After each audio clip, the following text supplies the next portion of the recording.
Hello, I'm Melanie Bell, and this is Heather Arendando. She is a nurse manager here at the VA in the Med-Surg unit. She's been in her current position for 4 years and is currently a student at University of Phoenix for her doctorate in healthcare administration.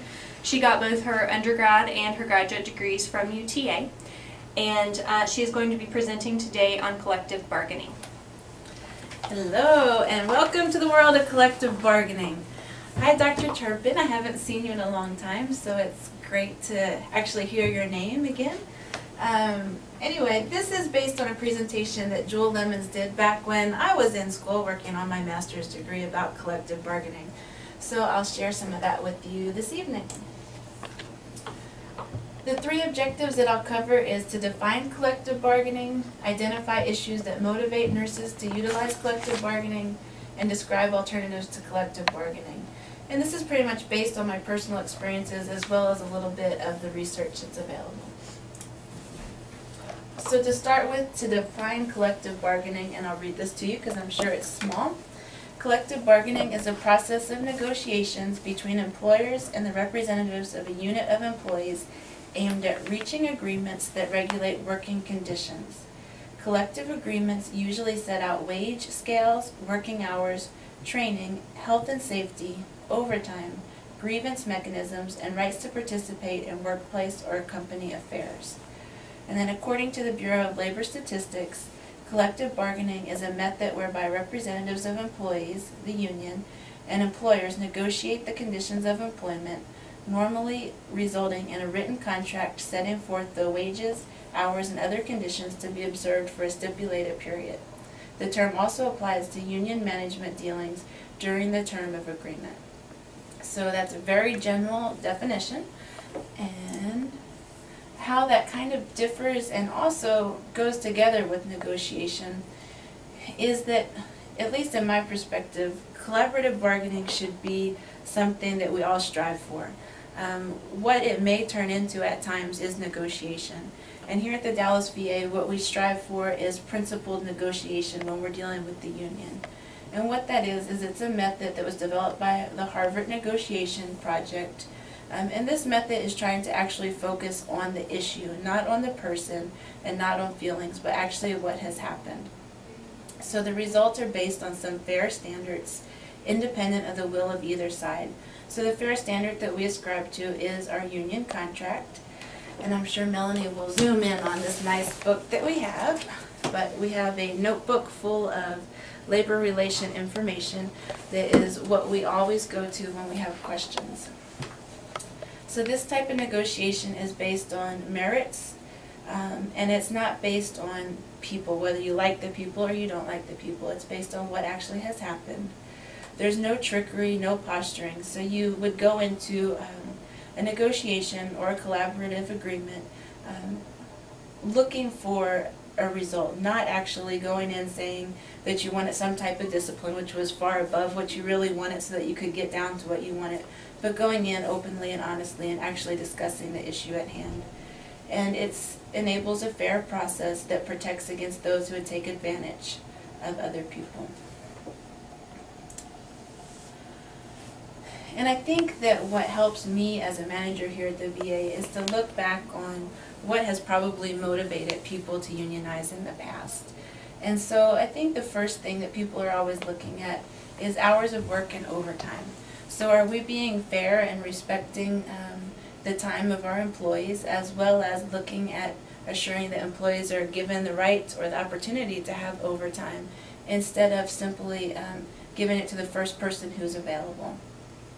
So it's important, of course, to work with the employees about, what's realistic for them, what's going on in their family life, and being open and honest about that. And then the employees also have the right to a fair performance appraisal. And so sometimes people get upset if it comes time for a performance appraisal, and things are brought up in that appraisal or end-of-year evaluation that weren't discussed throughout the year. And so it's important to always have that open line of communication with the employee. And then the traditional one that I'm sure we've heard the most about is that safety, health, or the environment was called into question. And this is why unions began originally, was because of unfair or unsafe working environments. People were made to work 16, 18-hour days with very short breaks, if at all. They weren't given time for food. They weren't given time for anything that they needed. They weren't given anything in terms of their health care that they needed. And the environment that they worked in was often dirty and someplace that you wouldn't want to be. We'll be right back. Try to get rid of this heart. We are back. What I really want to talk about the most is what I think alternatives to collective bargaining could be or should be. Since I've been here at the VA as a nurse manager for about 4 years, these are the things that have really worked well for me as a manager. And the first thing that we've probably all heard a million times, but you can't focus on too much, is actual communication. It's a busy world that we live in. We're going a million miles a minute, but we need to stop and actually listen to what our employees are saying. We need to know what's going on with them, what's going on in their personal lives if they want to share that information with us. And then we need to be fair in the decisions that we make for our employees. So actively listening, I think, is the most important thing. A lot of times people will tell you a surface reason for something instead of actually telling you the true reason if they think that they can't trust you.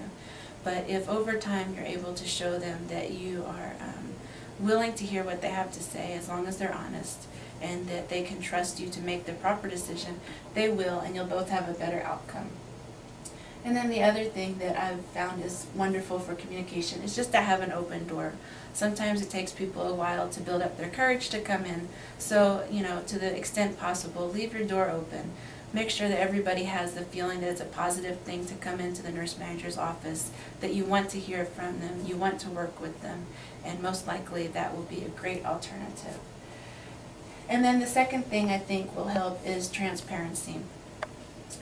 One way that we're working on that here is through shared governance. I'm sure a lot of you are familiar with that if you're on the magnet journey or if you're a magnet facility. But attempting to get your employees involved in making the decisions instead of you always being the one to decide things and then figure out how to disseminate the information.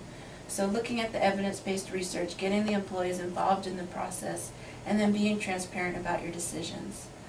Also collaborative decision making. So even if it's something that's a mandate that has come down, get together as a group and figure out how you're going to implement it. Instead of doing it your way or the highway, there's probably 5 or 6 different ways that it can be done. So get with the staff, look at what can be done, and try to go with what makes sense to them. A couple things that I've learned here at the VA. When I came in, we had quite a few union issues on this floor. I hadn't been here 2 days before I had the union in my office. Wanted to know about X, Y, and Z for an employee. I didn't even know anything about it. Turned out when we sat down and talked that the employee had been injured on the job and the managers before didn't want to make decisions. But when we were able to get through the nonsense, we were able to get through the arguing, we were able to get through screaming and yelling and just sit down and keep going back to what is the issue? How can I help you? We've been able to come a long way. We truly don't have issues on my unit anymore, and I think that that's all due to building a positive environment. And I think that any area that's looking at unionization should think instead of how can we build the type of atmosphere that we want, an atmosphere that supports our employees, an atmosphere that is open, honest, trustworthy, because the union is there when there's a need for it. It's not there because anybody truly wants it to be here. It's here because, or at least in my opinion, because anybody wants it to be here. But it's here because people's rights have been impeded upon, and so they feel the need to get together as a group and have a collective voice. And so I think that organizations considering unionization could instead spend their money by looking at how they can help their employees and what they can do to better their environment instead of simply looking at an instance where you get into collective bargaining, which sometimes can deteriorate into arguing and bickering instead of actually looking and focusing on what the issues are at hand. Did you have any questions, Melanie? I don't think so. Can you tell me, well, how about, can you tell me anything that you found as a benefit of collective bargaining here at the VA?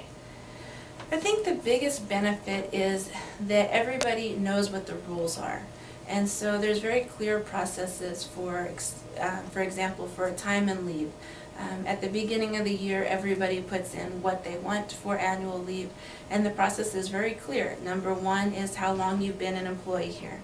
And so if you haven't been on the unit very long, you know you're probably not going to get your first choice. Number two, it would be how long you've had government service. And so there's a list of criteria that you can go down, and anybody could follow the same list and get the same result. So I think that is the benefit of having a union, but I think those things can also be done through policy and processes. Right. Okay. Well, thank you so much for your time and for doing this. And we look forward to hearing about you in years to come and the things that you're able to accomplish here. Thank you. Thank you.